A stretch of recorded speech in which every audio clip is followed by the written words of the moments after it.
السلام علیکم ورحمۃ اللہ وبرکاتہ۔ الحمدللہ رب العالمین والصلاة والسلام وعلی آلہ واصحابہ اجمعین۔ اللہم رب اشرح لی صدری ویسر لی امری واحلل عقدۃ من لسانی یفقہوا قولی۔ اللہم رب زدنا علما۔ اللہم لک الحمد علی نعمت الاسلام ولک الحمد علی نعمت الاسلام ولک الحمد علی نعمت القرآن وَلَكَ الْحَمْدُ كَمَا يَنبَغِي لِوَجْهِ سُلْطَانِكَ وَالصَّلَاةُ وَالسَّلَامُ عَلَى رُوحِ مُحَمَّدٍ مِّنَ الْأَرْوَاحِ وَجَسَدِ مُحَمَّدٍ مِّنَ الْأَجْسَادِ وَقَبْرِ مُحَمَّدٍ مِّنَ الْقُبُورِ۔ یا عزیز یا جبار اجعل قلوبنا تخشى من تقواك واجعل عیوننا تدمع من خشیاك واجعلنا یا ربنا من اہل التقوى واہل المغفرہ وارزقنا الہدى والتقى والعفاف۔ اللہ پاک کی حمد و ثنا اور عقائد و جہاں نبی مکرم تاجدار عرب و عجم سید المرسلین خاتم النبیین رحمت للعالمین کی ذات گرامی پر درود و سلام کے بعد رب کائنات کا احسان عظیم ہے کہ ہم نے گزشتہ مجلس میں الحمدللہ 2 صورتوں پر گفتگو کی تھی، سورہ بنی اسرائیل اور سورہ طٰہٰ۔ آج کی اس مجلس میں انشاءاللہ ہم اگلی 2 صورتوں سورہ مریم اور سورہ طٰہٰ پر گفتگو کریں گے۔ پچھلی میں بنی اسرائیل اور سورہ کہف پر ہم نے گفتگو کی تھی۔ اس سے پہلے کہ ہم آج کے موضوع کی طرف آئیں، اللہ کا احسان اور شکر اور حضور نبی اکرم صلی اللہ علیہ وسلم کے نعل پاک کے تصدق سے ہم نے الحمدللہ سورہ بنی اسرائیل اور سورہ کہف کا جو ہے خلاصہ اور ان کے اہم مضامین پر ہم نے روشنی ڈالی تھی۔ آج کی نشست میں ہم سورہ مریم اور سورہ طٰہٰ کا خلاصہ بیان کریں گے اور ان کے اہم مضامین پر روشنی ڈالیں گے۔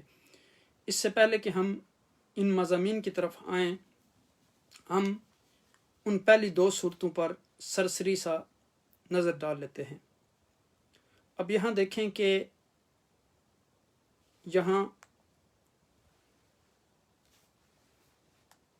سورہ بنی اسرائیل جو ہے وہ مکی صورت ہے۔ اس کی آیات کی تعداد 111 ہے اور اس میں 112 رکوع ہیں۔ اس کے کلمات کی تعداد جو ہے وہ 1559 ہے اور حروف کی تعداد جو ہے وہ 6480 ہے۔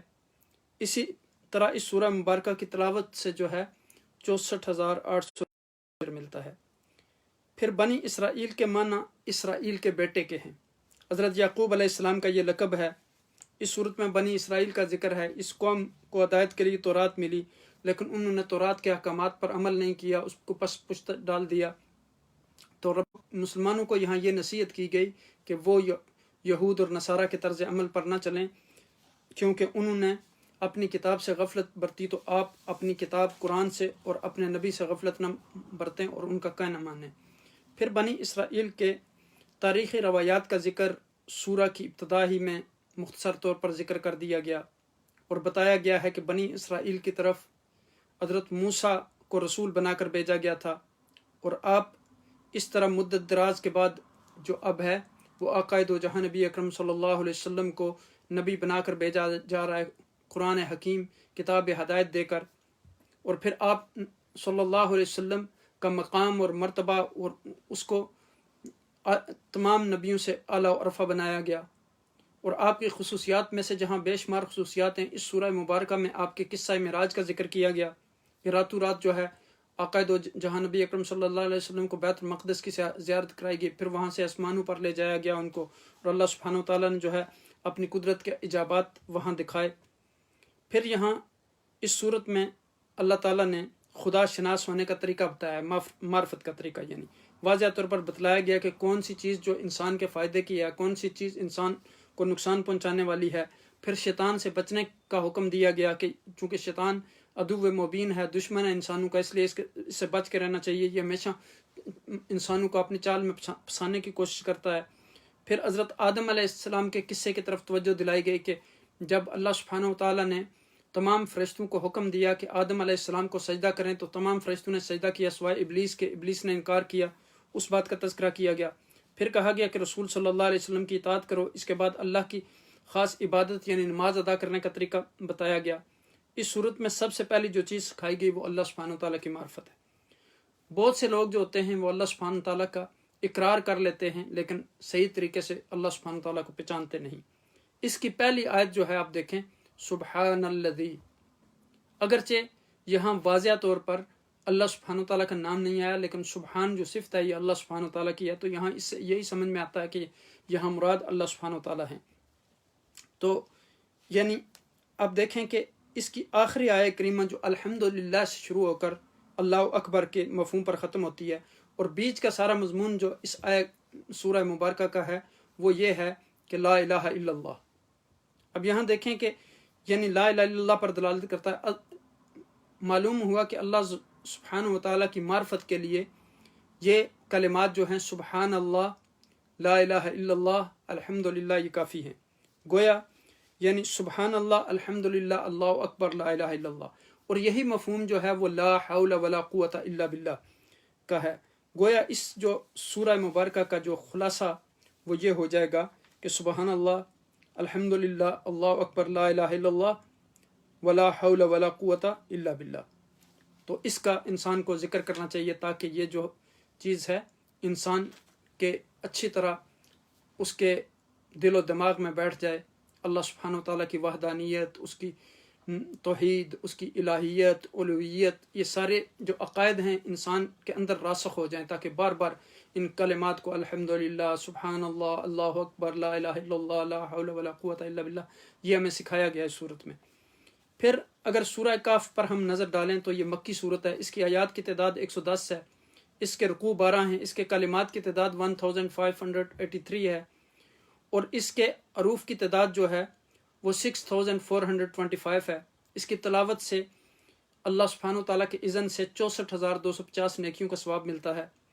اس میں بھی دیگر مضامین کی طرح مکی صورتوں کی طرح توحید اللہ سبحانہ وتعالیٰ کی، اور اس کے بعد بعد الموت، ان چیزوں کا تذکرہ ہے.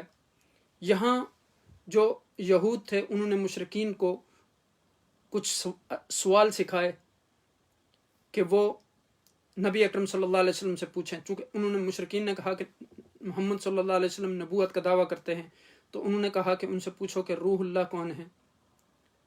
جس طرح ہم نے پچھلی صورت میں پڑھا ہے ابھی بنی اسرائیل میں کہ یسألونک عن الروح قل الروح من امر ربی.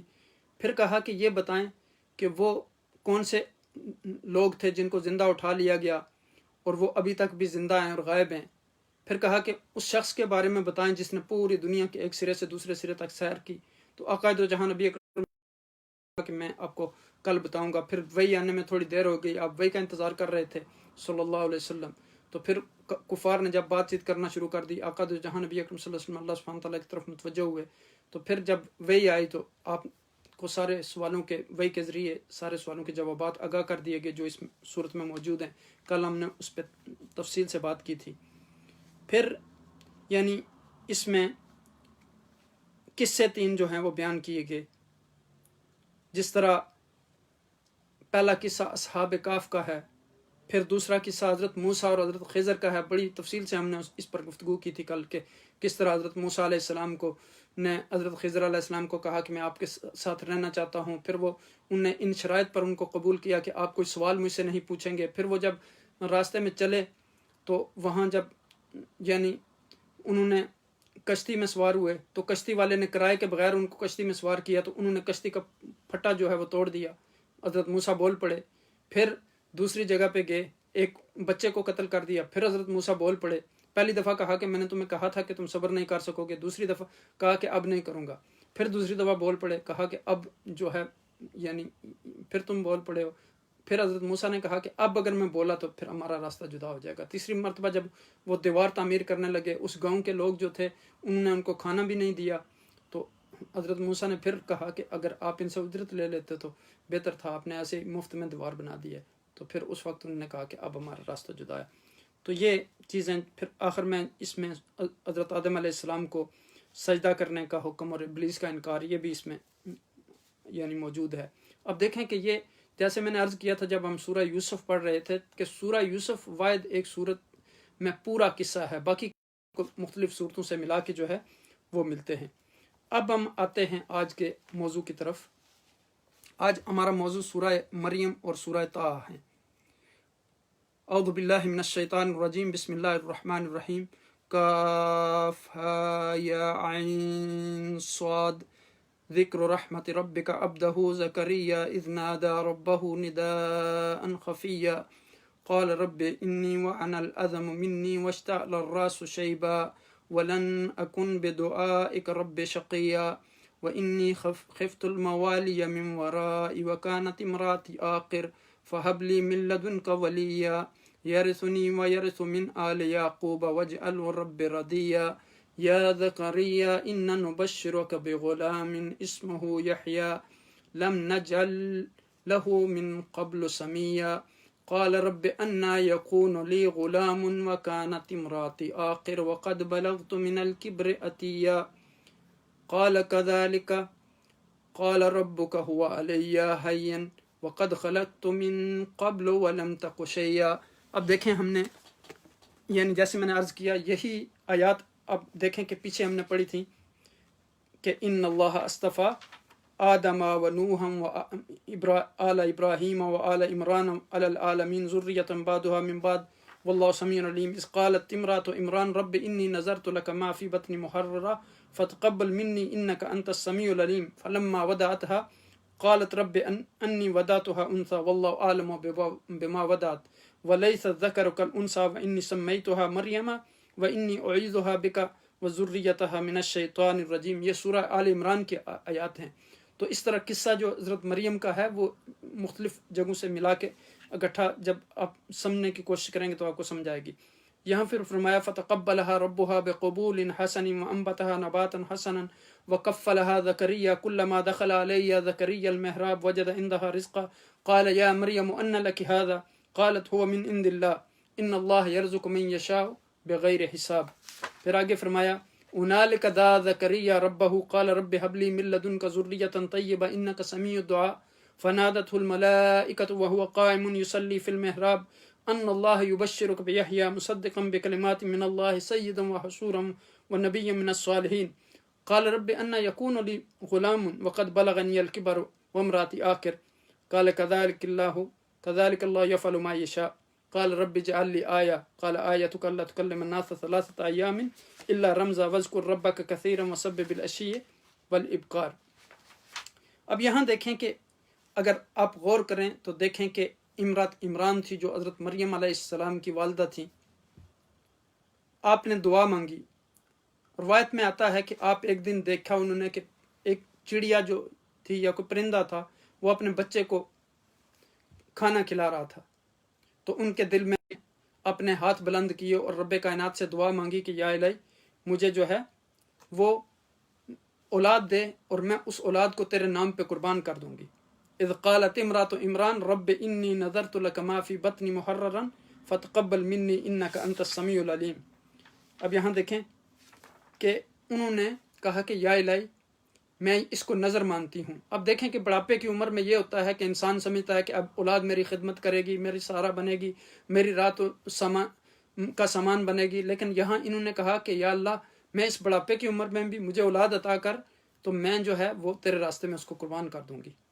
سبحان اللہ۔ اب دیکھیں پھر اب ان کی امید یہ تھی کہ بچہ ہوگا، چونکہ ہیکل میں خدمت کے لیے بچے کو قبول کیا جاتا تھا، تو اب جب بچی ہوئی تو اب رب کائنات سے کہنے لگیں کہ فلما وضعتها قالت رب انی وضعتها انثى، کہا کہ میں نے تو بچی کو جنم دیا، تو اللہ سبحانہ وتعالیٰ نے کہا میں تو جانتا ہوں، میں تو دینے والا ہوں، میں نے تو دیا ہے، بچی ہے یا بچہ ہے میں اس کے بارے میں بہتر جانتا ہوں۔